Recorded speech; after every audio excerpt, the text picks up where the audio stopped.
Hey, so this one's going to be a long one. I'm in the middle of a very important noticing in my life. The kind that's tough, the kind that carries harsh truths and results in a shift. And while I'm still learning and still going through it right now as I sit here, I believe that that's an important part of the point. There's not a lot of visibility or dialogue about a process like this. And I've got a feeling that there are other people out there watching, maybe even you, who are in the middle of a shift or a noticing just like this. And not having it figured out doesn't mean that we have to stay silent or to face it alone. So let's get into it. This is going to be a monologue, and it's a way of speaking truth, my truth. It's about sharing the raw process of my own breakthroughs along this path of growing up, about finding a language and a vocabulary to describe some of the sensations that I've felt, that we all feel along that way of growing up. It's about naming the tension between what's going on out there, gestures everywhere, and what's happening in here. So settle in with your beverage of choice, as they say, because today I'll be talking about a lot. Something that keeps coming up a lot for me is about how much power and influence culture has, and how the mechanisms behind our attention and our social environments, they hold such a sway over our perception. Not just that, but the trajectory of our lives. You know that feeling when you're celebrating an achievement? And even though you did the thing that you set out to do, there's some sense like the excitement, it doesn't match. Deep down in your chest, there's a quiet part of you that knows that this isn't really what I want. It's realizing I've done all the right things along the journey that I thought would make me happy, what I thought I wanted, but this doesn't feel right. It's a subtle gut feeling that the goal that you've achieved is not in alignment with a life, with your life. At least not if you're the one that's allowed to author that. There's an appreciation and a reverence, though, to the path that you did take to get there. An awareness, a gratitude, an acknowledgement of the experiences that you had to have along the way in order to see yourself this clearly now. Until recently, I've been in a career that from the outside looked like a calling. Something I was good at. Something people told me I was built for. And I helped a lot of people doing it.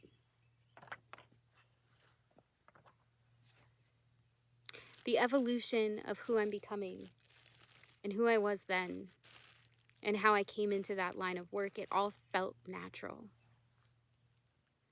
Some of it felt like fate.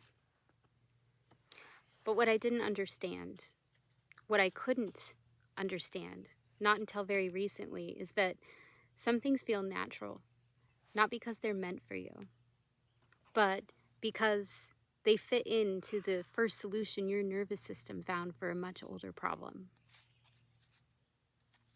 There's this thing that happens to us, a process that starts when we're young, and it moves so slowly that most people don't notice until hindsight finally blesses them with 2020. It happens when we're handed our first story of who we are, usually by our parents first, about what we're made for, about what success looks like, and the things that we should or shouldn't want. Pier 1's Library of Wisdom references this knowing as the apple that doesn't fall far from its tree. In other words, when we're young and still learning about the world through our tiny frames of reference, as children, we learn from those around us. We absorb the attitudes and the stories and the beliefs, the ideologies, all like sponges. And of course we do, even from strangers, because we're kids. It makes sense why we'd never know that there was any other way to be, right? Experiencing the world for the very first time, sometimes the hard way for the first time, we're naturally gatekept by the reality of our environment, by our surroundings. Unknowingly as children, the orchard of our upbringing, it slowly shapes us. It trains us into versions of ourselves that are predictable, ones that are expected, reinforced and policed later to stay put and to play nice in that environment. So as the years go by, we grow up to fit in. We build our identities and our lives shaped by that experience, by that society, the things and people and places that we're exposed to. It's really an unconscious process for the most part. And I want to point out that the experience of growing up that I'm talking about, the landscape of our purpose, it all looks different for everyone.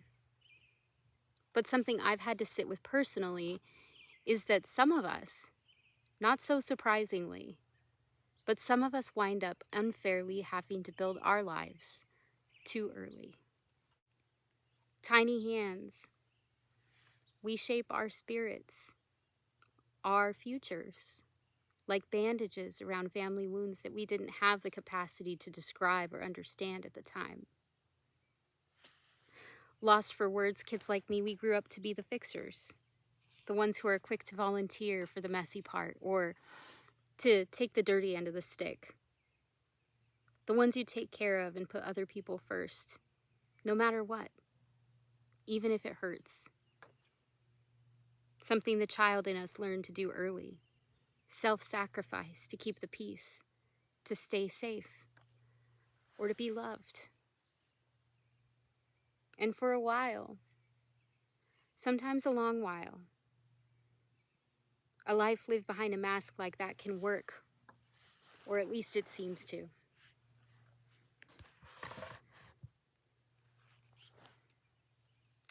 But what is conveniently left unmentioned to the rest of us is that a mask of self-sacrifice has a benefit, a very valuable benefit, whether it's in a healthy or an unhealthy environment. Breathe with me here. And that benefit, that transaction, it works so well, so long, and for so many people. Because for as long as that kid can remember, their own raw and painful experience just trying to survive was something that looked natural. And it was reflected that it was natural by the environment that they were in. And so as their efforts to survive continue to look natural, they feel natural also. That's until one day that child, the one deep in there, it becomes aware of the level, gosh, the sophisticated lengths that a trauma response can go to. Until we can ask or acknowledge what the cost of managing that level of functioning is. Until we can begin to let go of what doesn't fit anymore.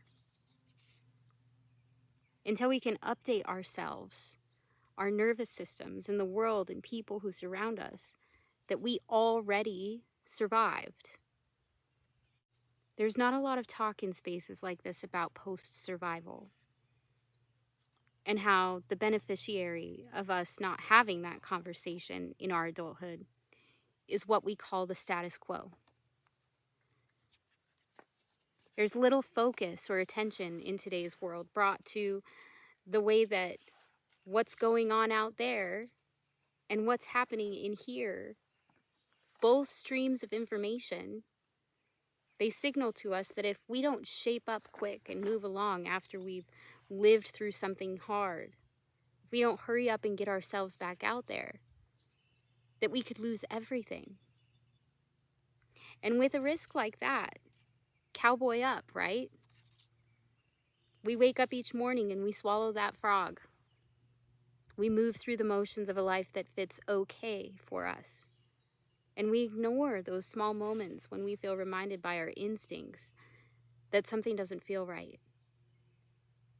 Something doesn't add up. That feeling of wrongness that you feel when you're living a life that works on paper, but not in your spirit.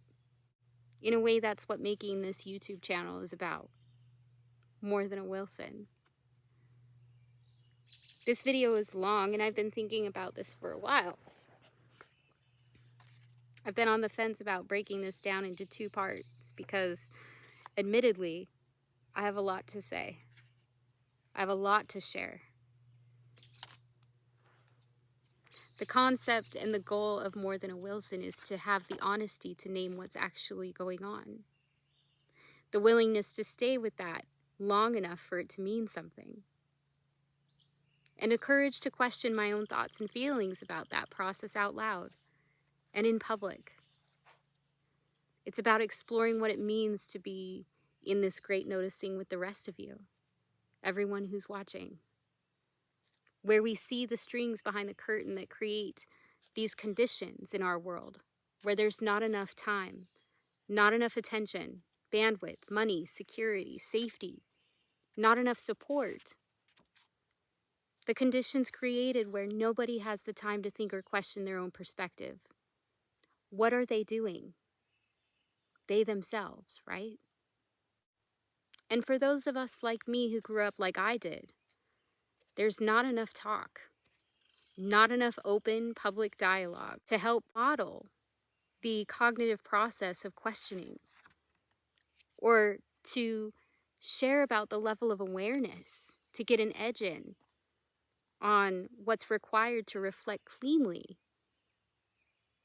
Is this gift? Could this be something that was trained into me tragically young to survive? And as meaningful and valuable and important as this gift has been, these skills might be to the world or those around me, do I deep in, do I actually want this? There is a difference. And while our minds find reasons why it's not the right time, it's like there's so much risk going on. We can only deny getting clear about where that line is for so long. Till one day something happens. Maybe it's something big, a moment of loss or real failure, where you look at your life and you don't recognize it. Maybe it's seemingly smaller than that. A typical Tuesday where everything's technically fine and it's quiet and it feels safe. But you notice that you're watching your life through glass. Watching your life through glass. Alan Watts referenced that feeling as the backwards problem. An internal process where we're so busy managing life, just thinking about it, just going through the motions, making judgments and comparing. I better not forget this. Stuff like that. And in the noise of a day, it's like we lose the strange rawness, that unrepeatable feeling of the now. It just slips right through our fingers before we even get the chance to acknowledge or really understand the meaning of it. We forget to be alive in the rush of living. What's it mean to notice that we trade all that for a life that suits a status quo? How to primp and posture our bodies in a certain way, or how to smile, or when to say the right thing to the right person. It's like after long enough, we've all forgotten that there was ever any other way to be, that it didn't have to be like this.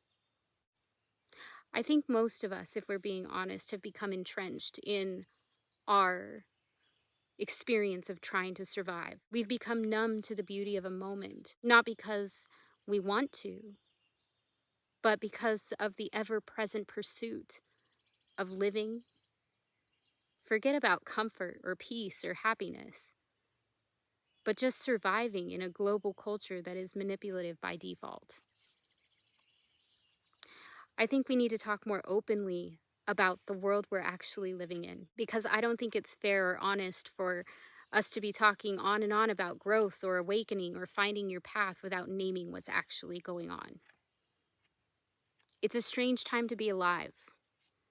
Structures we've trusted for our whole lives, the ones that were supposed to keep us safe, things like citizenship or the justice system, institutions on a global scale, the narrative of our culture and the illusion of a shared future, it's all starting to crumble. And people are responding in the way that people do when what was once so familiar begins to finally fall apart.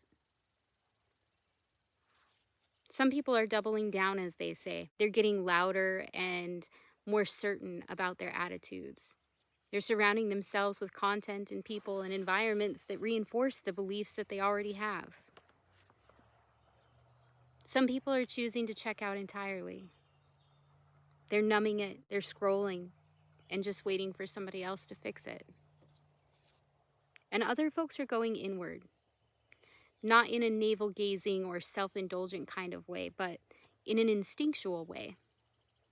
Similarly to the way that some creatures, they get still before a storm, when the wisdom of their nervous system advises them to naturally slow down because they need to pay attention.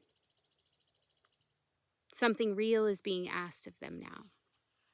Terence McKenna spoke just ahead of his time, it seems, when he said that the world that we've built, it wasn't designed for stillness. It was designed for movement.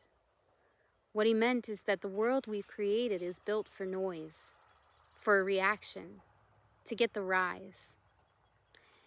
And it moves so fast these days with so much attention-grabbing content that we have to literally at some point take a step outside, take a break from social media, actually go somewhere just to hear ourselves think, and to stay with that long enough to quiet down, for it to reconnect, to remember and hear what's true in you.